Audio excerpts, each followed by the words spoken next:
है तो मेला देखने के लिए आपको बुलाया। अक्रूर जी महाराज प्रातः काल से चले, विचार करते जा रहे हैं कि ऐसा कौन सा पुण्य का काम करा जो आज स्वयं में मेरे भगवान के दर्शन करूंगा। ऐसा कौन सा मैंने पुण्य का कार्य किया होगा महाराज जो स्वयं भगवान के धाम जा रहा हूं और उनको साथ में लेकर के आऊंगा। तो मैंने भी अगले पिछले जन्म में मेरे कोई पुण्य कमाया होगा, तभी तो आज भगवान के दर्शन होंगे। विचार करते करते महाराज सायंकाल का समय हो गया। सायंकाल के समय मथुरा से निकले तो वृंदावन जाने में कोई ज्यादा समय नहीं लगता है, केवल 20 किलोमीटर की दूरी है। हम गए हैं और वहीं से अध्ययन करा भागवत जी का भी, वृंदावन में रह करके ही। तो ज्यादा कोई दूरी भी नहीं है वृंदावन और मथुरा की, केवल 20 किलोमीटर की है। टेम्पो से जाओ तो 30 रुपए लगते हैं, मोटरसाइकिल से तो नहीं गए, कितना पेट्रोल जलता है, लेकिन टेम्पो से जरूर गए हैं कि 30 रुपए लेता है टेम्पो का। तो ज्यादा नहीं है महाराज दूरी। अब दूरी है तो केवल 20 किलोमीटर की। अब 20 किलोमीटर जाने में कितना समय लगता है? आजकल के छोरे उनको बोल दो नहीं तो हेलीकॉप्टर उड़ा दे, भून वहां गाड़ी चले उनकी। तो जैसे ही मल्ले इधर हाथ घूमे महाराज, जैसे ही गाड़ी स्टार्ट हुई वो करके ने 20 किलोमीटर काट दे, समय पता ही नहीं चलता है। धीरे धीरे जाता है, उसके लिए बेचारे के लिए समय लगता है ना। आजकल के तो मोटरसाइकिल थोड़ी चलाए, वो तो हेलीकॉप्टर उड़ाए, मोटरसाइकिल को हेलीकॉप्टर समझे कि नहीं, अपना यही हवाई जहाज है और यही हेलीकॉप्टर है। सबको जो 2 पलड़े वाली मोटरसाइकिल बेचारी उसी को माने। अरे वो लेकर के घूम रही है, बहुत बड़ी बात है। आदर करो, उसका भी सम्मान करो, अनादर मत करो। लेकिन नहीं समझेंगे। तो 20 किलोमीटर की दूरी है, कोई ज्यादा दूरी भी नहीं है महाराज। प्रातः काल से यानी सुबह से निकले तो सायंकाल का समय हो गया। सायंकाल के समय में पहुंचे वो। अब जैसे ही भगवान के दर्शन हुए, उनके जैसे ही गए नहीं वो, तो भगवान तो गाय चरा करके ने अपने नंद भवन में आ रहे थे। जैसे ही भगवान को देखा कि स्वयं ठाकुर जी गैया के पीछे पीछे आ रहे हैं महाराज, तो तुरंत अपने रथ से नीचे कूद गए और भगवान के चरण पकड़ लिए। छुड़ाने पर भी चाचा जी ने चरण नहीं छोड़े। ये चाचा जी अपने भतीजे को प्रणाम नहीं कर रहे हैं, परम परमात्मा को प्रणाम कर रहे हैं महाराज। परम पुरुष परमात्मा भगवान को प्रणाम कर रहे हैं। अब उनके चरण पकड़ लिए, छुड़ाने पर भी नहीं छोड़े, जबरदस्ती छुड़ाए, घर लेकर के गए, भोजन कराया, जलपान कराया, गौ माता के दर्शन कराए। कल भी बताया था कि सर्वप्रथम यदि कोई मेहमान आता है अपने घर तो पहले गौ माता के दर्शन कराए जाते थे। आजकल तो कुत्ते बिल्ली होते ही हैं, रोज गुणगान गाने से क्या है, समझने वाला इशारा समझ जाता है नहीं? मुझे लगता है कि आप समझ ही जाओगे हमारी बात, क्योंकि 6 दिन हो गए चिल्लाते चिल्लाते, गला अलग बैठ गया। फिर नहीं मानो।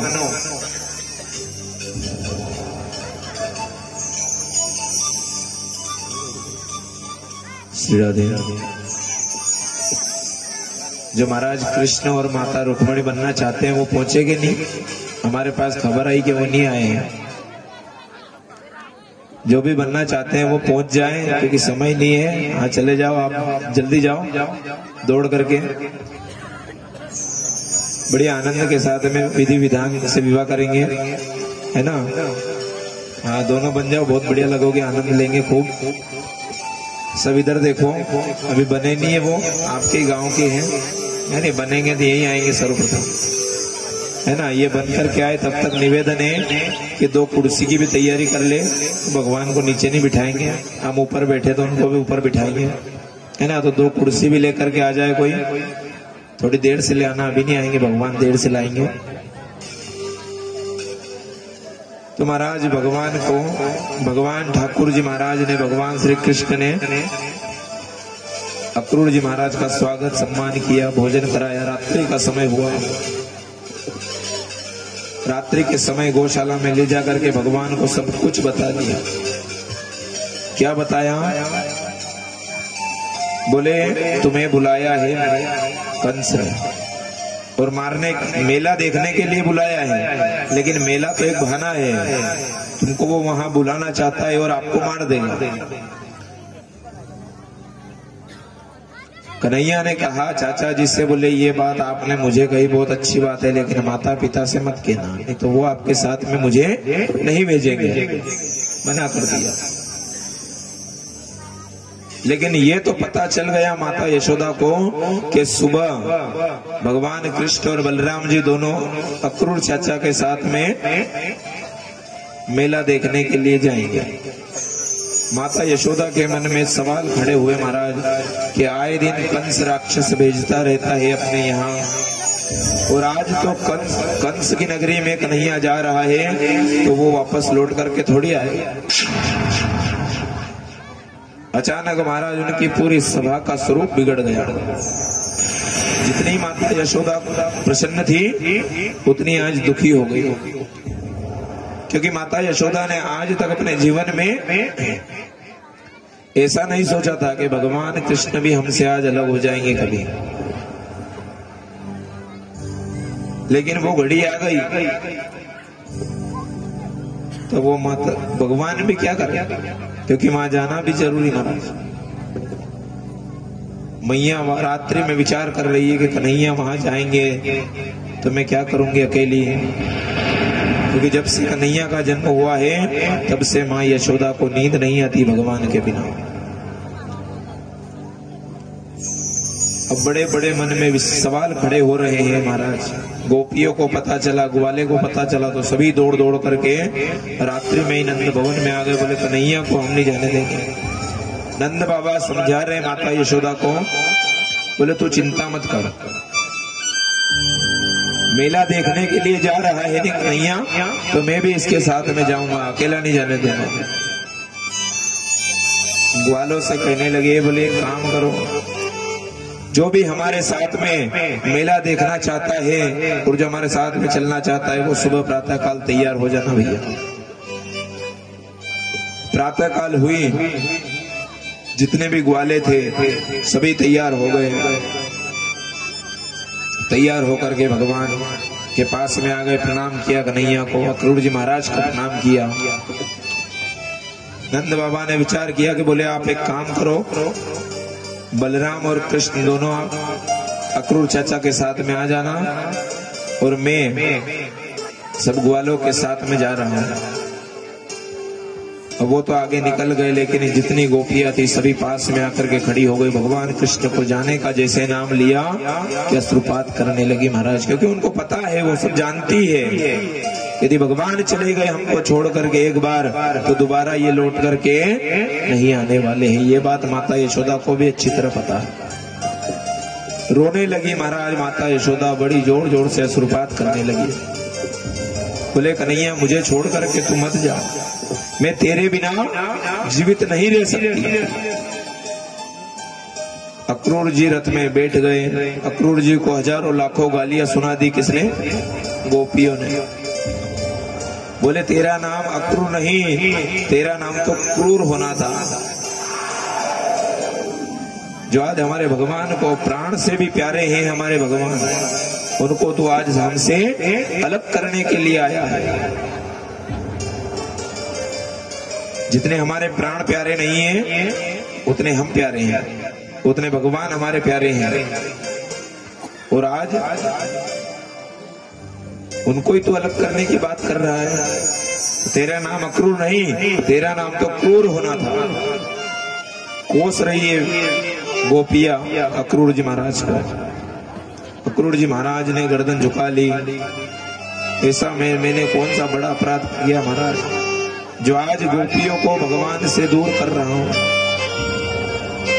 अक्रूर जी महाराज विचार कर रहे हैं, यदि मैं इनको दूर तो कर रहा हूं, तो कन्हैया को यदि कुछ हो गया तो मैं जीवन में अपने आप को कभी माफ नहीं कर पाऊंगा। सब कुछ हो जाएगा, लेकिन मैं अपने आप को जीवन में कभी माफ नहीं कर पाऊंगा। माता यशोदा को क्या जवाब दूंगा यदि कन्हैया को कुछ हो गया? मन में सवाल खड़े हो जा रहे हैं कि क्या करूं और क्या नहीं करूं।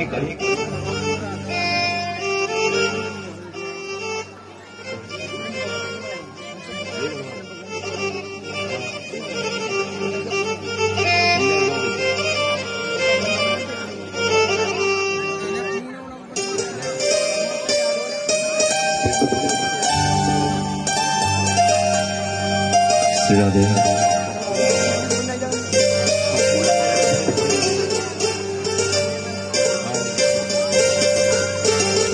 श्री राधे। हरिओम। तो जो महाराज माता यशोदा वो अश्रुपात कर रही है, जितनी गोपियां सभी रथ के सामने खड़ी हो गई और कहने लगी, बोले कन्हैया हम नहीं जाने देंगे,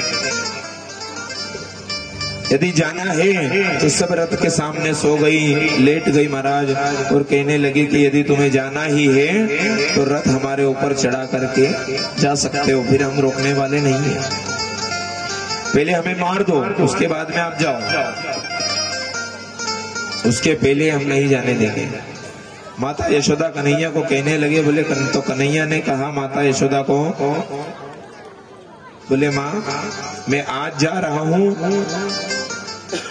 तो क्या हो गया, मैं परसों लौट करके वापस आ जाऊंगा। परसों की बात रख ली महाराज भगवान ने कि मैया मैं परसों लौट करके वापस आ जाऊंगा, आज मुझे जाने दे। माता यशोदा अश्रुपात कर रही है, गोपियां भी अश्रुपात कर रही है, भगवान को जाने नहीं दे महाराज। अक्रूर जी जैसे ही रथ थोड़ा आगे चलाए ने वापस रथ को पकड़ ले, जितनी गोपियां है सामने खड़ी हो जाए। जैसे तैसे गोपियों को और भगवान श्री कृष्ण ने माता यशोदा को समझाया तो कुछ थोड़ी बात उनको समझ में आई कि माता आज जा रहा हूं तो मैं परसों वापस लौट करके आ जाऊंगा, मैं हमेशा के लिए तुम्हें छोड़ करके नहीं जा रहा हूं, केवल परसों लौट करके वापस आ जाऊंगा। माता यशोदा रो रही है, अश्रुपात कर रही है, जितनी गोपियां हैं वो भी अश्रुपात कर रही है महाराज। सभी गोपियां रोती हुई भगवान श्री कृष्ण को विदा कर रही है। वृंदावन से केवल भगवान मथुरा जा रहे हैं, उसमें भी रो रही है महाराज मैया यशोदा, जितनी गोपियां है सभी, क्योंकि उनको पता है, वो सब जानती है। माता यशोदा को पता चल गया था महाराज कि ये मेरा लड़का नहीं है, मेरा बालक नहीं है, ये देवकी का है। तो अपने माता पिता के पास जाने के बाद ये मुझे मेरे पास कभी नहीं आएगा। सभी रो रही है, बिलख बिलख करके रो रही है और भगवान को विदा कर रही है महाराज। भगवान श्री कृष्ण ने भी विदाई ले ली महाराज। रथ आगे बढ़ा, धीरे धीरे धीरे धीरे आगे बढ़ा। जब वृंदावन की सीमा पार करने लगे तो बलराम जी ने कहा कन्हैया से, बोले कन्हैया एक काम कर। बोले क्या? बोले पीछे मुड़ करके देख ले, पता नहीं जीवन का कोई भरोसा नहीं है, अब वापस वृंदावन आने का हो या नहीं हो, क्योंकि हम कंस की नगरी में जा रहे हैं। तो भगवान ने पीछे मुड़ करके देखा महाराज, तो एक 90 वर्ष की युवती बड़ी दौड़ दौड़ से रोती हुई पीछे पीछे रथ के आ रही है, और जितनी गोपियां है सभी वो पास में आई। पास में आए तो भगवान ने देखा कि ये तो मेरी माता यशोदा है। नीचे उतर गए रथ से और गले लगा लिया। माता यशोदा को भगवान ने गले लगा लिया महाराज। भगवान के भी नेत्रों से अश्रुपात होने लगे, रोने लगे। माता यशोदा कहने लगी यदि कन्हैया तू जा ही रहा है तो एक काम कर, मैं तेरे रथ के पहिए के नीचे सो जाती हूँ और मेरे सिर के ऊपर से चढ़ा करके तू चले जा, तो मैं दुनिया वालों को बता दूंगी कि मेरा एक बालक था, पाल पोस करके मैंने बड़ा किया था मेरे बालक को, और 90 वर्ष की उम्र में मेरे कलेजे को चीर करके ने वो चला गया।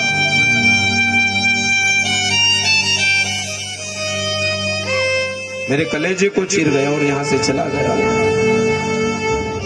भगवान श्री कृष्ण ने अपने 2 रूप किए, एक वृंदावन के बन गए भगवान कृष्ण यशोदानंदन, और दूसरे देवकी नंदन मथुरा के हो गए। माता पिता को प्रणाम किया, गोपियों बोले मैं वापस पुनः लौट करके अवश्य आऊंगा। रथ में बैठे और अक्रूर जी महाराज ने रथ आगे बढ़ा दिया। अब रथ आगे आगे चला, विचार करते जा रहे हैं, बोले बाबा तो पहुंच गए होंगे, जितने ग्वाले हैं, जितने हमारे सखा है वो भी अभी पहुंच गए होंगे, हम बहुत देर लेट हो गए हैं, सायंकाल का समय हो गया, संध्या करने का। अक्रूर जी महाराज ने विचार किया कि बोले भैया यमुना महारानी आ गई है तो एक काम करो, मैं थोड़ा यहाँ पे स्नान कर लेता हूँ, सायंकाल का समय तो हो गया तो मैं स्नान करके संध्या वंदन कर लेता हूँ, आप यहीं बैठना। दोनों रथ पे बैठे हैं भगवान कृष्ण और बलराम। अक्रूर जी महाराज ने जैसे डुबकी लगाई नदी में, यमुना महारानी में, कि भगवान जैसे बैठे हैं रथ पे, ऐसी की ऐसी झांकी भगवान की उनको पानी के अंदर भी दिखाई दी। अक्रूर जी महाराज प्रसन्न हो गए और उनके मन में एक चिंता बहुत बड़ी चल रही थी कि नंद बाबा से और माता यशोदा से कन्हैया को मैंने दूर तो किया है, लेकिन इनको कुछ हो गया तो मैं इनको मुंह दिखाने के लायक नहीं रहूंगा। अक्रूर जी महाराज की समझ में आ गई कि ये तो साक्षात परमात्मा है, मेरे गोविंद है, ये तो साक्षात मेरे राम है। पहचान लिया उनके रूप को महाराज।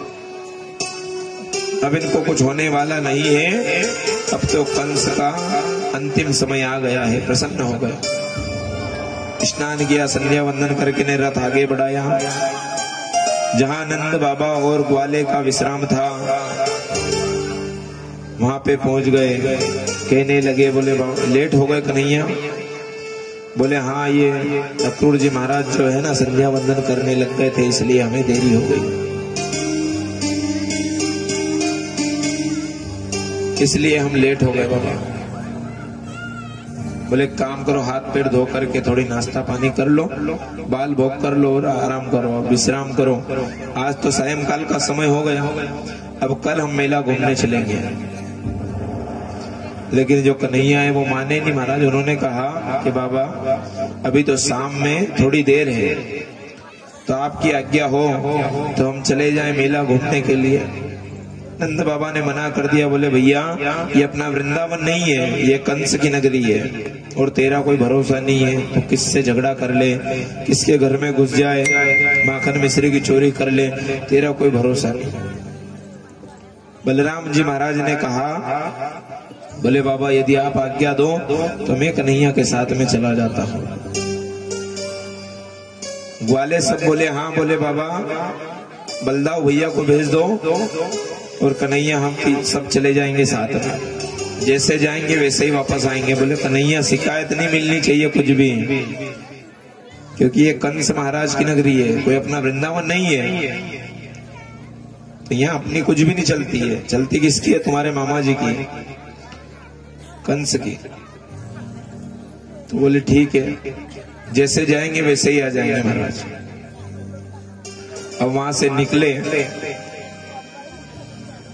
अब ग्वाले हैं बेचारे, गैया चराते चराते आ गए भगवान के साथ में। अब जिनको भी मथुरा वासियों को पता चला कि भैया जिसने पूतना को इतनी बड़ी राक्षसी को मारा था छोटे से बालक ने, वो बालक आज अपने मथुरा में आ गया है, तो जो भी देखे महाराज, जिसको भी पता चले वो सब अपनी अपनी घर से झांकने लगे। दरवाजे में खड़ा है कोई, ऊपर खड़ा है कोई, नीचे खड़े हैं। वहां मथुरा की गोपियां जितनी है सभी भगवान को देख रही है, उनके दर्शन कर रही है महाराज।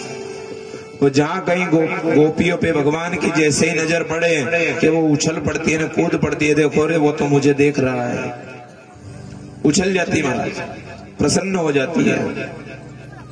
सब भगवान के दर्शन कर रहे हैं, कन्हैया की जय जयकार हो रही है मथुरा में। अब जय जयकार हो रही है तो ग्वालों ने कहा, बोले कन्हैया तुमने पहले क्यों नहीं बताया कि तुम्हारी इतनी अच्छी छवि जमी हुई है? बोले तुम्हें नहीं पता? बोले यहाँ का जो राजा है नहीं वो हमारा मामा है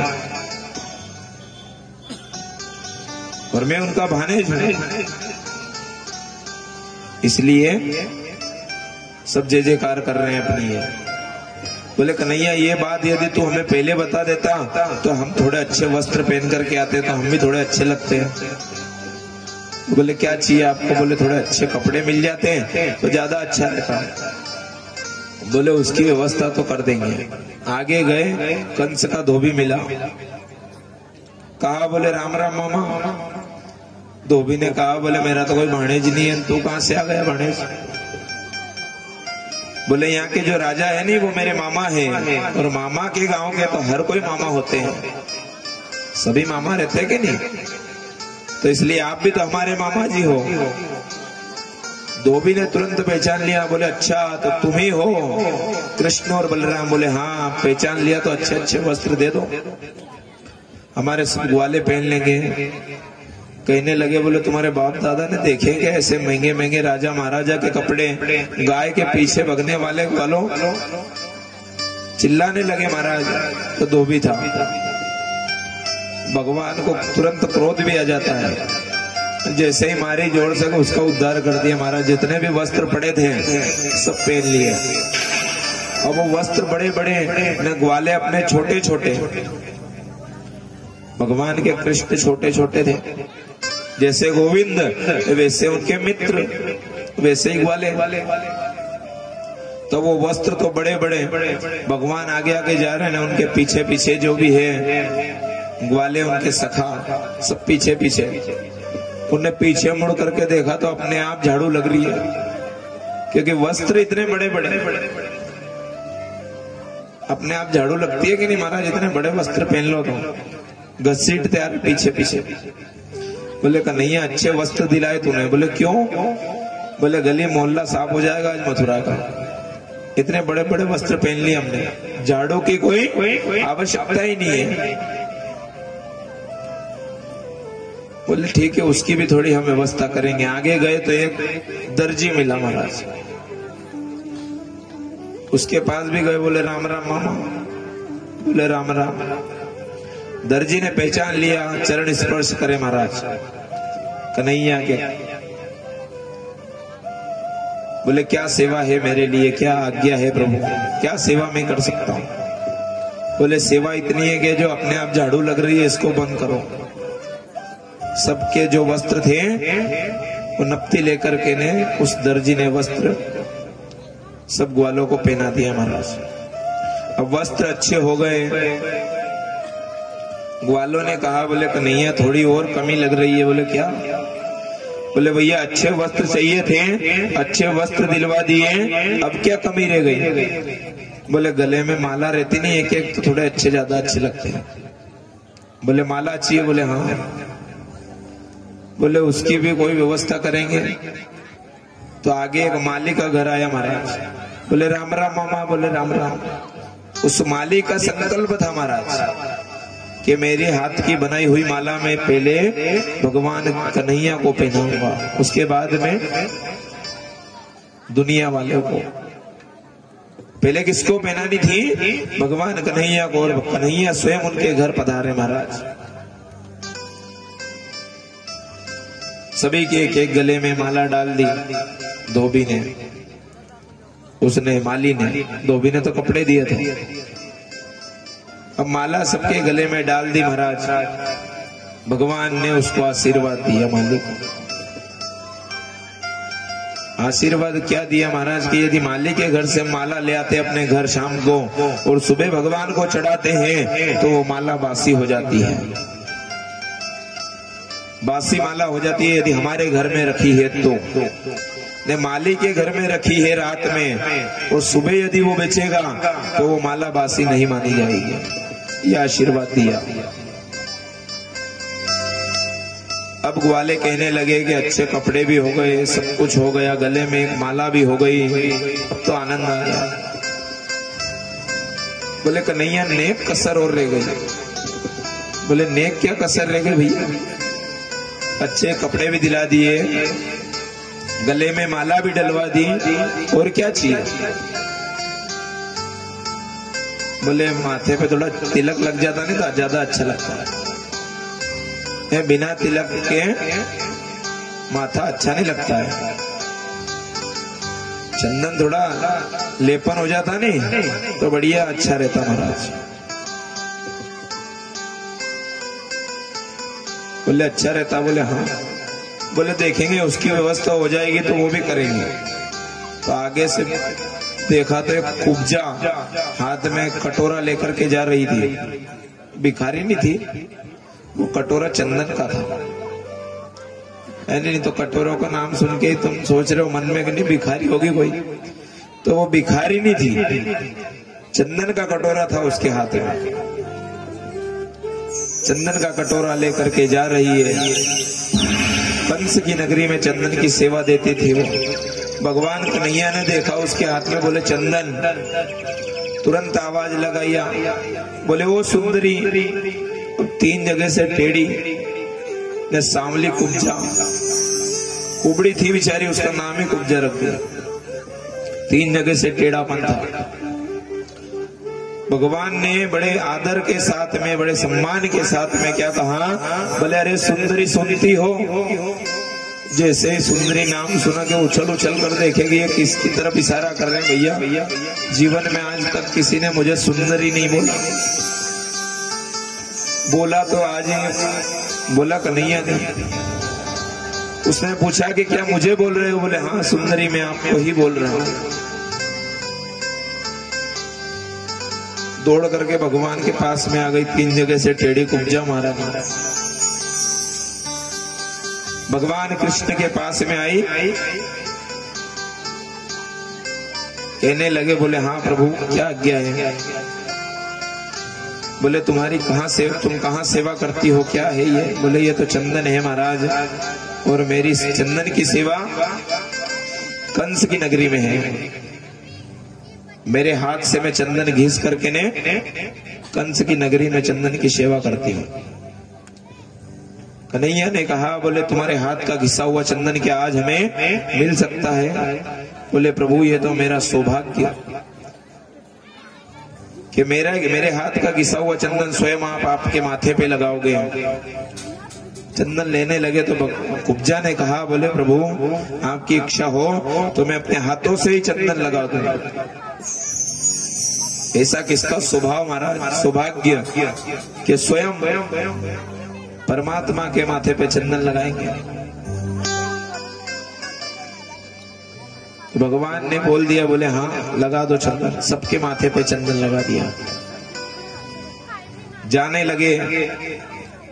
ग्वालों ने कहा, बोले कन्हैया तूने सबको कुछ न कुछ आशीर्वाद दिया है, लेकिन बेचारी ये कुब्जा है, गरीब है, 3 जगह से टेढ़ापन है, इसको तूने कुछ भी नहीं दिया। बोले इसको मैं ऐसी चीज, ऐसी वस्तु दूंगा कि आज तक किसी ने नहीं दी है महाराज, और ना कोई दे पाएगा आगे। ऐसा क्या देने वाला कन्हैया। उस कुब्जा के पास में गए महाराज भगवान, पास में गए, जा करके जो कटोरा था चंदन का वो लिया और नीचे रख दिया। और भगवान का जो एक हाथ है वो कुब्जा के कमर पे रख दिया, और एक हाथ जो है ठाकुर जी का वो कुब्जा की दाढ़ी पकड़ी, और दाहिना पैर है वो कुब्जा के उल्टे पैर पे रख दिया महाराज। ग्वालों ने सबने कहा, बोले कन्हैया वाह क्या बात है, कितनी सुंदर जोड़ी हो गई। जैसी वो कुब्जा टेढ़ी वैसे वैसे भगवान भी हो गए। जैसे ही महाराज झटका लगाया कि 3 जगह से जो टेढ़ापन था वो सब खत्म हो गया। और दिव्य रूप उसका हो गया, सुंदरी हो गई महाराज। जैसे ही जिस नाम से भगवान ने पुकारा था वही रूप उसको आज भगवान ठाकुर जी ने प्रदान किया, दे दिया। श्री राधे। अब महाराज भगवान ठाकुर जाने लगे तो पीताम्बर पकड़ लिया, कन्हैया को जाने नहीं दे। बोले नहीं आज तो मुझे जाना है। मनाया तो कुब्जा बिचारी मान भी गई। भगवान जाने लगे, जहां विशाल धनुष रखा हुआ था कंस का, विशाल धनुष के पास में पहुंच गए महाराज। परशुराम जी महाराज ने जब वो धनुष दिया था नहीं कंस को, तो कहा था, कंस को एक चेतावनी दी थी, बोले इस धनुष को कि कोई प्रत्यंच नहीं चढ़ा सकता है, जो चढ़ाएगा नहीं वो तुझे नहीं छोड़ेगा।